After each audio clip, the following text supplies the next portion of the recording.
Hi everyone, welcome back to my channel AKH creations. అందరూ ఎలా ఉన్నారండి? నేను బాగున్నానండి. మీరందరూ బాగుండాలని దేవుని కోరుకుంటూ ఈరోజు మరొక వీడియోతో మీ ముందుకు వచ్చేసానండి. ఈరోజు వీడియోలో కలర్ పేపర్స్ని ఉపయోగించి అందమైన ఫ్లవర్ని ఏ విధంగా తయారు చేసుకోవాలో చూసేద్దామండి.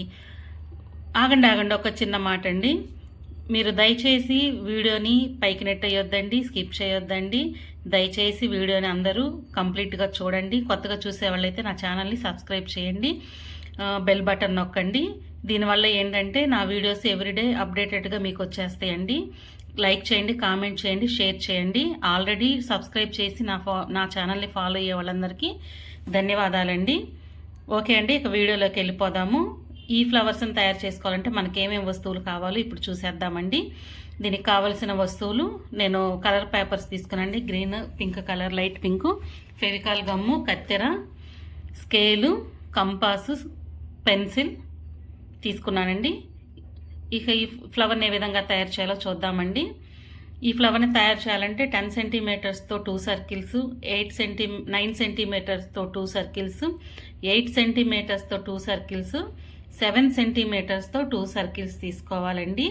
అయితే ఇక్కడ నేను స్కేల్ మీద 5 సెంటీమీటర్స్తో సర్కిల్ గీస్తున్నానండి. ఇదేంటి 5 సెంటీమీటర్స్తో గీస్తున్నాను అనుకోవద్దండి, చాలామందికి అర్థమైపోయే ఉంటుంది. మనకి 5 సెంటీమీటర్స్ తీసుకొని సర్కిల్ గీస్తే ఆ సర్కిల్ మెజర్మెంట్ 10 సెంటీమీటర్స్ వస్తుందండి. కాబట్టి నేను 10 సెంటీమీటర్స్ సర్కిల్ కావాలంటే 5 సెంటీమీటర్స్ మెజర్మెంట్ అయితే నేను తీసుకొని సర్కిల్ గీసానండి. 9 కావాలంటే 5 సెంటీమీటర్స్ తీసుకోవాలి, 8 కావాలంటే 4 సెంటీమీటర్స్, 7 కావాలంటే 3.5 సెంటీమీటర్స్ స్కేల్ పై కంపాస్తో మెజర్మెంట్ తీసుకొని నేను ఈ విధంగా అయితే సర్కిల్స్ని అయితే కట్ చేసుకొని పెట్టుకున్నానండి. చూశారు కదండి, మొత్తం 8 సర్కిల్స్ వచ్చేసినాయి. ఫస్ట్ నేను 10 సెంటీమీటర్స్ ఏవైతే ఉన్నాయో సర్కిల్స్ ఆ రెండింటిని తీసుకొని వీడియోలో చూపిస్తున్న విధంగా నేనైతే దాన్ని ఫోల్డింగ్ చేస్తున్నానండి. మీరు గమనించే ఉంటారు, ఫోల్డింగ్ నేను కంప్లీట్గా చేయట్లేదు, కార్నర్స్ని మాత్రమే చేస్తున్నానండి. కార్నర్స్ మాత్రమే ఎందుకు చేస్తున్నానంటే నేను ఆ కార్నర్స్ని కట్ చేసుకోవాలి కాబట్టి మనం కంప్లీట్గా అయితే కట్ చేయకూడదండి. వీడియోలో చూపిస్తున్న విధంగా కట్ చేయాలి కాబట్టి నేను సేమ్ మెజర్మెంట్ ఈక్వల్గా రావడానికి నేను ఈ విధంగా అయితే ఫోల్డ్ చేసుకొని కట్ చేసేసానండి. అయిపోయిందండి. 10 సెంటీమీటర్ సర్కిల్స్ని రెండు సర్కిల్స్ని కూడా నేను ఇదే విధంగా కట్ చేసుకున్నాను. తర్వాత దీన్ని ఏ విధంగా మనం స్టిక్ చేసుకోవాలో చూద్దామండి. వీడియోలో చూపిస్తున్న విధంగా మనం ఎడమ చేతి వైపు ఉన్న కార్నర్లో గ్లూ రాసేసేసి కుడి చేతి వైపు ఉన్న కార్నర్లో గ్లూ రాయకుండా రెండింటినీ కలిపి వీడియోలో చూపిస్తున్న విధంగా మనం ఫోల్డ్ చేసినట్లయితే మనకి చక్కగా కోన్ షేప్ అయితే వస్తుందండి. ఇదే విధంగా అన్ని సర్కిల్స్ని కూడా మనం చక్కగా ఫోల్డ్ చేసేసుకోవాలండి.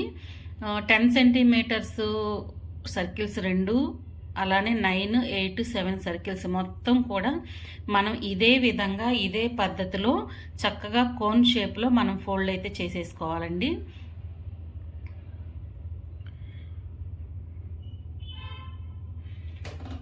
చూసారు కదండి, 10 సెంటీమీటర్స్ 2 సర్కిల్స్ నేను చేసేసానండి. ఇదే విధంగా అన్నిటిని చేసుకొని రెడీగా పెట్టుకోవాలండి. చూసారు కదండి, 10, 9, 8, 7 మొత్తం 8 సర్కిల్స్ని కూడా ఈ విధంగా మనం తయారు చేసుకున్నాము. తర్వాత వీడియోలో చూపిస్తున్న విధంగా కొంచెం గ్లూ రాసేసుకొని నేను ఎటువైపు ఆపోజిట్లో ఏ పెటల్ పెట్టాను, బ్యాక్ సైడ్ ఫ్రంట్ సైడ్ ఏ పెటల్ పెట్టాను మీరు చూసి జాగ్రత్తగా అదే విధంగా స్టిక్ చేసుకోండి. 10 సెంటీమీటర్ సర్కిల్స్ 2 పెట్టేశానండి. తర్వాత 9 సెంటీమీటర్ సర్కిల్స్ బ్యాక్ సైడ్ ఒకటి, ఫ్రంట్ సైడ్ ఒకటి పెట్టానండి. తర్వాత 8 సెంటీమీటర్ సర్కిల్స్ పెటల్స్ ఏమైతే ఉన్నాయో అది కూడా ఒకటి ఫ్రంట్ ఒకటి బ్యాక్ పెట్టానండి. ఇది బ్యాక్ సైడ్ అండి. ఇప్పుడు 8 సెంటీమీటర్ సర్కిల్ ఇంకొకటి ఫ్రంట్ సైడ్ పెడుతున్నానండి. అయిపోయింది. నెక్స్ట్ 7 సెంటీమీటర్స్ సర్కిల్తో 2 ఫ్లవర్ పెటల్స్ అయితే చేసాం కదండి, ఆ 2 కూడా మనం పై వైపునే పెట్టాలి.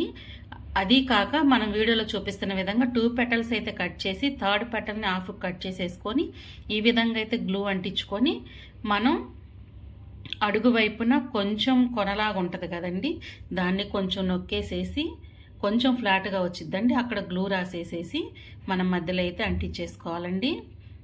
7 సెంటీమీటర్స్తో చేసిన పెటల్ రెండవదండి ఇది. దీన్ని మనం 4 పెటల్స్ అయితే తీసేసామండి. తీసేసి ఒక పెటల్ని హాఫ్ ఫోల్డ్ చేసేసానండి. ఇందాక ఏ విధంగా అయితే మనం గ్లూ వేసి అంటించేసుకున్నామో దీన్ని కూడా అదే విధంగా అంటించేసేసుకొని అడుగున ఉన్న కొనని కొంచెం కట్ చేసేసుకొని మనం ఈ ఫ్లవర్లు అయితే మధ్యలో గ్లూ రాసుకొని దీన్ని అందులో జాగ్రత్తగా పెట్టేసుకోవాలండి. అయిపోయిందండి, స్టిక్ అయిపోయింది. మనకు కావాల్సిన ఫ్లవర్ అయితే రెడీ అయిపోయిందండి. ఇప్పుడు దీన్ని పక్కన పెట్టేసుకొని మనం ఇప్పుడు దీనికి స్టెమ్ను తయారు చేసుకుందామండి.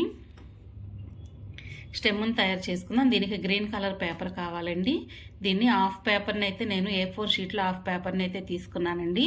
తర్వాత నేను నీడిల్ని ఉపయోగించి దాన్ని ఫోల్డ్ చేసే స్టెమ్ తయారు చేయటం మీకు ఆల్రెడీ ముందు వీడియోస్లో నేను చూపించానండి. ఇది అర్థం కాకపోతే మీరు ఆ వీడియోస్లో అయితే చూసేయండి. ఈ స్టెమ్ని అయితే ఈ విధంగా తయారు చేసుకొని గ్లూ అంటించేసుకొని కార్నర్స్ రెండు కూడా మనం డెలికేట్గా ఉన్నంత వరకు మనం పై వైపున కింద వైపున కట్ చేసుకుంటామండి. కట్ చేసుకున్న తర్వాత మనకి స్ట్రాంగ్గా ఉన్న ఒక వైపు అయితే మనం 4 కార్నర్స్ వచ్చేటట్లు దీన్ని కట్ చేసేసుకుంటాము. దీన్ని పక్కన పెట్టేసేసుకొని నేను గ్రీన్ కలర్ ఒక 2 x 2 సెంటీమీటర్స్తో 2 x 2 ఇంచెస్తో ఒక పేపర్ మొక్కనైతే తీసుకొని డబుల్ ఫోల్డింగ్ అయితే వేసుకొని వీడియోలో చూపిస్తున్న విధంగా హాఫ్ సర్కిల్ని అయితే తీసేసుకున్నామండి. మధ్యలో కొంచెం కట్ చేసేసుకుంటే ఈ విధంగా హోల్తో ఈ స్టెమ్లోకి అయితే ఎక్కించేసుకుంటామండి. చూడండి, ఈ విధంగా అయితే చేయాలి. దీనివల్ల ఏంటంటే ప్రయోజనం, ఇప్పుడు మనకి వెంటనే స్టిక్ అయిపోవాలంటే మనం ఓన్లీ స్టెమ్ను అయితే పెడితే అది వెంటనే ఆరిపోదండి, స్టిక్ అవ్వదు కూడా, పక్కకి వంగిపోతుంది స్టెమ్ము. కాబట్టి నేను ఈ విధంగా అయితే నేను ఆలోచించేసి దీన్ని సపోర్టింగ్ అయితే పెట్టానండి. దీనివల్ల ఏంటంటే పెట్టగానే అది వెంటనే నిలబడిపోతుందండి. అయిపోయింది మనకి. నెక్స్ట్ మనం లీవ్స్ అయితే తయారు చేసుకోవాలండి. లీవ్స్కి నేను డబుల్ ఫోల్డింగ్ అయితే వేసేసుకొని ఒకేసారి 2 లీవ్స్ వచ్చేస్తాయండి. వీడియోలో చూపిస్తున్న విధంగా ఈ కటింగ్ అయితే చేసేసుకోండి. లీవ్స్ రెడీ అయిపోయినాయండి. దీన్ని కార్నర్స్ని కొంచెం బ్యాక్ సైడ్కి మౌల్డ్ చేయాలండి, న్యాచురాలిటీ ఉండాలి కాబట్టి. తర్వాత నేను దీనికి గ్లూ వేసేసుకొని స్టిక్ చేసేసుకుంటున్నానండి. అంతేనండి, ఫ్లవర్ రెడీ అయిపోయింది. చూడండి ఎంత చక్కగా ఎంత అందంగా ఉన్నాయో. ప్లీజ్ అండి లైక్ చేయండి, షేర్ చేయండి, కామెంట్ చేయండి, సబ్స్క్రైబ్ చేయండి, నన్ను సపోర్ట్ చేయండి ఫ్రెండ్స్. ఈ ఫ్లవర్స్ నచ్చినట్లయితే మీరు కూడా ఇంట్లో చక్కగా తయారు చేసుకొని అందంగా అలంకరించుకోండి. నాకైతే చాలా అంటే చాలా బాగా నచ్చినాయండి. వీడియోలో కంటే చూస్తానికి బయట ఇంకా అందంగా ఉన్నాయండి. ఓకే ఫ్రెండ్స్, మీరు ఈ ఫ్లవర్స్ని ఖచ్చితంగా స్కిప్ చేయకుండా చూస్తారని నేనైతే మిమ్మల్ని నమ్ముతున్నానండి. ఓకే అండి, రేపు మరొక వీడియోతో మీ ముందుకు వచ్చేస్తానండి. By bye friends.